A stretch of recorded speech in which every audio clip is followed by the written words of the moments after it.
आज की इस वीडियो में हम बात करने वाले हैं नारान की रात की रौनकों के बारे में और यहाँ पर कुछ चीज़ों के प्राइसेस भी हम मालूम करेंगे, कुछ शॉप्स की चीज़ों के प्राइसेस मालूम करेंगे और हम आज आपको नारान की सारी शॉप्स के बारे में और हमारे कल तक के बटाकुंडी तक सफ़र के बारे में इस वीडियो में आपको पूरी डिटेल्स देंगे। तो हमारे साथ ही रहिए। तो फिर व्लॉग को स्टार्ट करते हैं।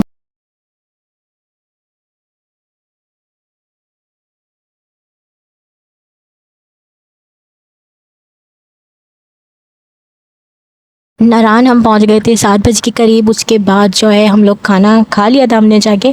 अभी हम जा रहे हैं कुछ शॉप्स का विज़िट करने। नारान में 2 दिन से बिल्कुल लाइट नहीं है, यहाँ पर ब्रेकडाउन हुआ था और ये आप जो रोशनियाँ देख रहे हैं ये सब उन्होंने अपने अपने जनरेटर लगाए हुए हैं। और जिस दिन हम यहाँ पहुँचे मतलब आज, तो यहाँ पर लाइट है ही नहीं पिछले 2 दिनों से।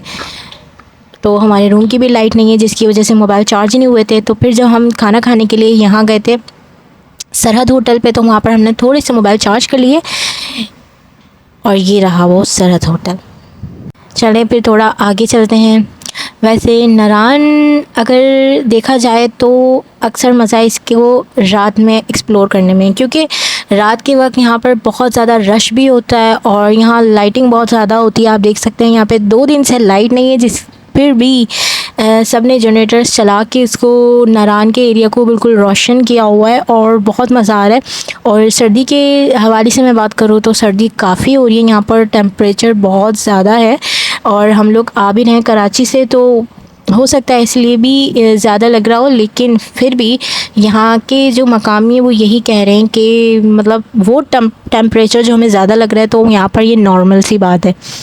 और थोड़ा सा आगे जाने के बाद हमें मिले थे ये प्यारे से भाईजान, जिनके पास ये आप कोट देख रहे हैं, ये विंटर के होते हैं और इनके प्राइजेस वैसे तो यहाँ पर हज़ारों में होते हैं, लेकिन ये एक भाई थे और ये वाला देख के मुझे बहुत ज़्यादा पसंद आया था। तो मैंने ये कहा कि मुझे यही वाला लेना है कोट, और ये मुझे देखने में बहुत प्यारा लग रहा था, कलरफुल भी है और ये लॉन्ग कोट है, बाकी सारे इनके पास शॉर्ट कोट थे। तो भाई से पूछा कि आप कितने तक का दे देंगे, इन्होंने बहुत ही मुनासिब से पैसे बताए तो और हमने इनसे ले लिया।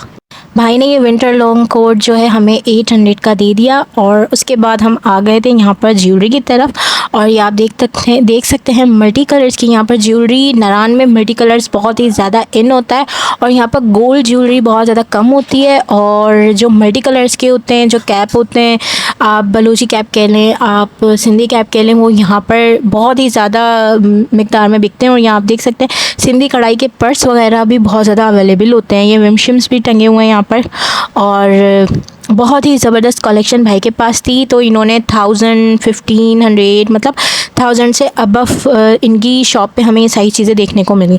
हमने कहा चलिए नेक्स्ट जो शॉप है वहाँ विज़िट कर लेते हैं।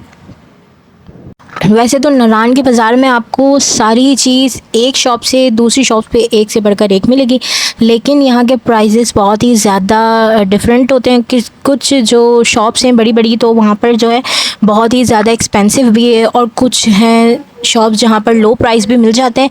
अब जैसे कि हम ये वाली शॉप पर आए, ये बच्चों के टॉयज़ बहुत ज़्यादा हैं तो इन्होंने जो है 100 रुपीज़ की सेल लगाई हुई है। जी हाँ, ये भाई और यहाँ पर ये सारे झुमके वगैरह लगे हुए हैं, मतलब डिफरेंट स्टाइल के हैं। तो एयर रिंग्स लगे हुए हैं तो ये भी आप बाय कर सकते हैं। तो भाई ने 500 की पर पीस लगाया हुआ था यहाँ पर। और बाकी ये स्टॉलर्स हैं, स्टॉलर्स के भी 600 थे। इस शॉप पर भी बहुत ही मुनासिब कीमत पे स्टॉलर्स भी थे, बच्चों के कपड़े भी थे और ज्वेलरी वगैरह भी अवेलेबल है 500 तक की। नारान बंदा जब भी आए तो उसके पास टाइम ज़रूर होना चाहिए, क्योंकि नारान अगर आप स्टे करते हैं तो आप तकरीबन 5 बजे या 7 बजे यहाँ रुक जाएं, ताकि उसके बाद आपको यहाँ घूमने का मौका मिले। और नारान को घूमने का मज़ा अक्सर रात को ही है, लेकिन केयरफुली चलना पड़ता है क्योंकि यहाँ पर स्लोप भी बहुत ज़्यादा है रोड, तो गाड़ियाँ ब्रेक नहीं लगा सकती और यहाँ ज़्यादातर बड़ी बड़ी गाड़ियाँ चल रही होती हैं। और आप साइड में अगर आप चलेंगे तो यहाँ पर थोड़े थोड़े हॉल्स भी खुले होते हैं, क्योंकि वो आबशार और का पानी वहाँ से जा रहा होता है, तो बड़ा केयरफुली यहाँ पे चलना पड़ता है। ये सामने भी आप देख सकते हैं आबशार बह रही है। यहाँ पर पानी निकलने का बहुत प्यारा सिस्टम किया हुआ, तो उन्होंने शॉप के आगे थोड़ी थोड़ी जगह इस तरह से रखी हुई होती है जहाँ से पानी आराम से गुजर जाता है। जो नारान की जो सड़क है वहाँ पर बिल्कुल पानी नहीं होता और बिल्कुल ठीक रोड है कि आप आराम से इजीली चल सकते हैं। इधर ही थोड़ा सा आगे जाके ये वाली शॉप भी नज़र आई है, तो अभी चल के देख लेते हैं अंदर कि इनके पास क्या कलेक्शन मौजूद है। अच्छा, ग्लासेस की भी बहुत ज़्यादा वैरायटी है यहाँ पर। और अच्छा, यहाँ पर पर्स और जो कैप्स वगैरह मैं बता रही थी आपको, यहाँ पर उसकी बहुत ज़्यादा वैरायटी है और हॉरर मार्क्स हैं। यहाँ पर बच्चों की भी काफ़ी ज़्यादा वैरायटी है, ये आप देखें, बहुत ज़बरदस्त वैरायटी है और पैसे भी बिल्कुल मुनासिब हैं। ये सारी शॉल्स वगैरह लगी हुई हैं, मल्टी कलर्स हैं, सिंगल कलर्स हैं और डबल मतलब चौड़े रस की भी हैं और स्टॉलर टाइप की भी हैं, तो वो आप कोई सी भी देख के ले सकते हैं। ये अपर वाले भाई साहब एक और दिख गए, इनके पास भी बहुत प्यारे अपर हैं और ये लोग सिर्फ नारान में ही होते हैं, तो अगर आप कभी जाएं या विज़िट करें तो आप ज़रूर इनसे बाय करें, क्योंकि बहुत ही मुनासिब कीमत पे ये मिल रहे होते हैं और बहुत प्यारे इनके कलर कलेक्शन बहुत प्यारी होती है, डिज़ाइंस बहुत प्यारे बने होते हैं। एक ये भी भाई आ गए, तो ये सारे आपको इसी नारान रोड पर मिलेंगे। और ये वाला जो होटल है बहुत ज़्यादा एक्सपेंसिव है, यहाँ पर तो 15,000 से स्टार्ट रूम्स होते हैं। और यहाँ पर अलशिफा मेडिकल भी है कि आप अगर कुछ मेडिकल का आपको सामान चाहिए होता है तो वो यहाँ पर अवेलेबल है। नारान एक ऐसी जगह है जहाँ पर बहुत ज़्यादा खूबियाँ मौजूद है, बहुत ज़्यादा खूबसूरती मौजूद है। और इस टाइम हम लोग नारान में हैं, ठंड काफ़ी हो रही है और मैं आपको एक चीज़ दिखाना चाहूँगी जो कि मैंने उन भाई से बाय किया था और इस वक्त मैं वो वेयर कर चुकी हूँ। ये रहा, और बहुत ही ज़्यादा ज़बरदस्त सा बना हुआ है, बिल्कुल फिटिंग वाली स्लिप्स हैं और बिल्कुल परफेक्ट आ चुका है। इंशाल्लाह वो भी मैं दिखाऊंगी आपको, बैक जो इसका लुक है वो भी मैं आपको दिखाऊंगी। हम बात कर रहे थे नारान की खूबसूरती की, तो मैं आपको बता दूं नारान अपनी खूबसूरती एक मिसाल है, अपने आप में एक मिसाल है, क्योंकि इसकी खूबसूरती बेहद हसीन है। ये पहाड़ों में भी लाजवाब है, यहाँ की आबशारें और यहाँ की झीलें, प्याला झील, लुलुसर, ये सब नारान के मकामाती हिस्सों में आता है, जो कि बहुत ही ज़बरदस्त और ख़ूबसूरत तरीन यहाँ जगहों में इसका भी एक नाम आता है। जैसा कि गिलगित बल्तिस्तान इतना खूबसूरत है, वहीं नारान भी कम नहीं है। और नारान की जो खूबसूरती है इसके पहाड़ों में है और इसकी रौनकों में है, इसकी यहाँ लोगों के रश से है, चहल पहल से है और बहुत ही ज़्यादा हसीन ये नारान है। और आप जब भी यहाँ पर आते हैं तो बहुत मज़ा आता है, आप यहाँ पर बहुत सारी यादें बना लेते हैं अपनी। और नारान यानी कि एक किंग है, आप अगर पाकिस्तान टूर पे जाते हैं तो वो उसका मतलब किंग है नारान।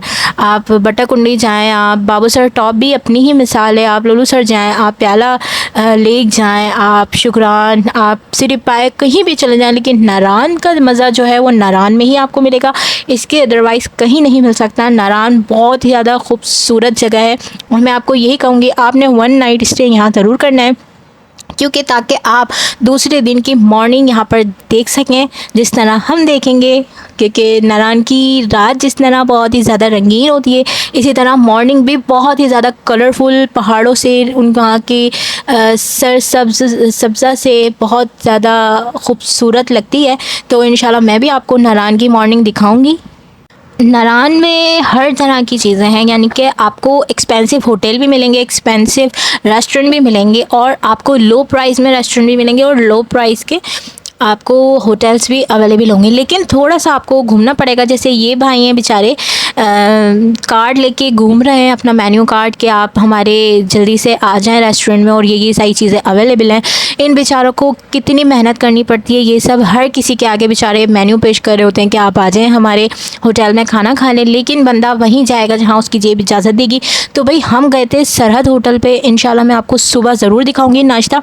इस टाइम मोबाइल चार्ज था नहीं तो मैं आपको ज़रूर दिखाती कि सरहद होटल जो है नारान का बेस्ट होटल है और यहाँ पे लो प्राइस का खाना मिल रहा है, बिल्कुल आप आराम से खा सकते हैं। ये जो गली जा रही है यहाँ पर हमारा होटल है, थोड़ा सा अंदर जाके तो वो हमें 1 नाइट स्टे रूम मिला है 1800 का जी। ये यहाँ पे हमें 1 नाइट स्टे रूम 1800 का पड़ा है। तो बाकी आप अगर मेन नारान में पूछते हैं तो 15,000 10,000 से अबव आपको यहाँ पे रूम प्रोवाइड किए जाते हैं रेंट। और अगर आप थोड़ा सा अंदर जाते हैं तो यहाँ पर आपको बहुत खूबसूरत भी, यानी कि आपकी नाइट स्टे करनी है तो आपकी जो ज़रूरत के तहत है वो बहुत अच्छा रूम मिल जाएगा। तो मैं आपको अपना रूम दिखा देती हूँ। तो यहाँ पर हम अभी थोड़ा जा रहे हैं, यहाँ पर अंधेरा है थोड़ा सा, लेकिन आगे का व्यू बहुत प्यारा है। मेन बाज़ार में इतने लो प्राइस का होटल रूम मिलना बहुत ही मुश्किल बात है, क्योंकि हम 4-5 जगह पहले ही बहुत परेशान हो चुके थे। फिर ऐसा हुआ कि हमारे साथ जो QI से लोग शुक्रान गए और फिर शुक्रान से यहाँ तक सफ़र करते रहे, तो वो उन्हें पहले ही रूम मिल गया था, तो वहाँ उन्होंने हमें रोड पे रोक लिया और एक फ़रिश्ता बन के ये हमारे पास आ चुके हैं। और माशाल्लाह अब आप ये देखें सुबह में यहाँ का व्यू चेक करें आप। तो मैं कहती हूँ 1800 रुपये में बिल्कुल बुरा नहीं है, बहुत अच्छा है। नारान बहुत खूबसूरत जगह है। हम आ गए सरहद होटल। तो ये बेचारे भाई साहब पहले टेबल सर्विस साफ़ कर रहे हैं, उसके बाद हमने नाश्ता वगैरह किया। नाश्ता करके जैसे ही फ्री हुए तो हम लोग बाहर आ गए। हमारा कुछ इरादा हो रहा था सैफुल मलूक जाने का, तो लेकिन अभी टाइम जो है हमें यहाँ पर ही 10 बज गए, तो बहुत ही ज़्यादा मुश्किल है, क्योंकि यहाँ से हमें जाना है बाबूसर टॉप। बाबूसर टॉप से फिर देखें कहाँ निकलते हैं आगे या फिर वापसी पीछे आते हैं। तो ये अभी थोड़ी चीज़ हमें कंफ्यूज करी है। तो अभी हमने फाइनली थोड़ा माइंड बनाया कि हम नहीं जा रहे सैफुल मलूक, हम जा रहे हैं यहाँ से बाबूसर टॉप डायरेक्टली। तो फिर चलते हैं बाबूसर टॉप, और रास्ते में जितने भी प्यारे नज़ारे आएंगे वो इंशाल्लाह हम आपको ज़रूर दिखाएंगे। और यहाँ से ख़ूबसूरती का आगाज़ ही आगाज़ है। और जैसे ही आप इस्लामाबाद से निकलते हैं तो वहाँ से आगे आपको एक अलग ही दुनिया मिलती है। आप जहाँ जाते हैं वहाँ की हर चीज़ आपको अलग मिलती है। हमने अपना सफ़र का आगाज़ कर दिया है, और ऐसा हो नहीं सकता कि नारान आए और राफ्टिंग ना करे, तो हमने राफ्टिंग भी कर ली है। राफ्टिंग के मैंने थोड़े से शॉर्ट्स बनाए हैं, तो वो आपको हमारे चैनल पे इंशाल्लाह मिल जाएंगे, मैं अपलोड कर दूँगी। और बाकी राफ्टिंग के बाद आपको आगे ले जाके छोड़ दिया जाता है, फिर आपको जीप के साथ आपकी गाड़ी तक लाया जाता है। तो इसी तरह हमें भी लाया गया। अब हम अपना आगे का सफ़र कंटिन्यू करते हैं। इससे पहले नारान आता है, आई लव नारान। वहाँ पर हमने बहुत सारी पिक्स ले ली थी आई लव नारान के साथ, लेकिन वहाँ रश बहुत था, इसलिए वहाँ पे लेडीज़ हट ही नहीं रही थी। तो बहुत मुश्किल से हमने थोड़ी बहुत पिक्स बनाई। और बाकी आप ये देख सकते हैं बाबूसर टॉप जाने के लिए रास्ते में कितनी कितनी प्यारी प्यारी खूबसूरत जगहों को देखने का हमें मंज़र देखने को मिलता है। लेकिन रोड कंडीशन कहीं कहीं बहुत ही ज़्यादा ख़राब है, कहीं कहीं बहुत ही अच्छी है। यहाँ पर जो है थोड़ा पानी था, इस वजह से थोड़ा मुश्किल से हमारी गाड़ी निकली।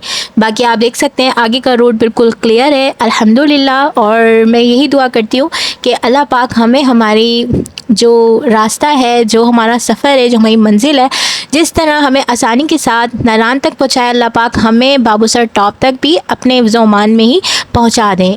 आमीन सुमा आमीन।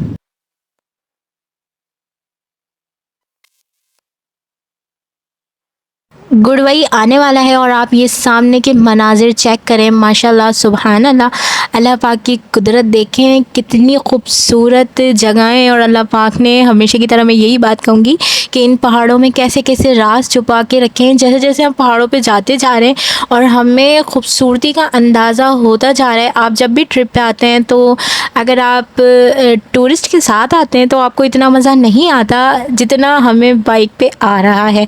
मैं ये श्योरिटी के साथ कह सकती हूँ, बाइक का आप एक ट्रिप लगाएं, आप सारे वो ट्रिप भूल जाएंगे, क्योंकि बाइक पे आपको एग्जैक्ट बिल्कुल देखने को मिल रहा होता है। और जब आप ट्रिप के साथ आते हैं तो आपको वही जगह देखने को मिलती है जहां आपको टूरिस्ट उतारते हैं।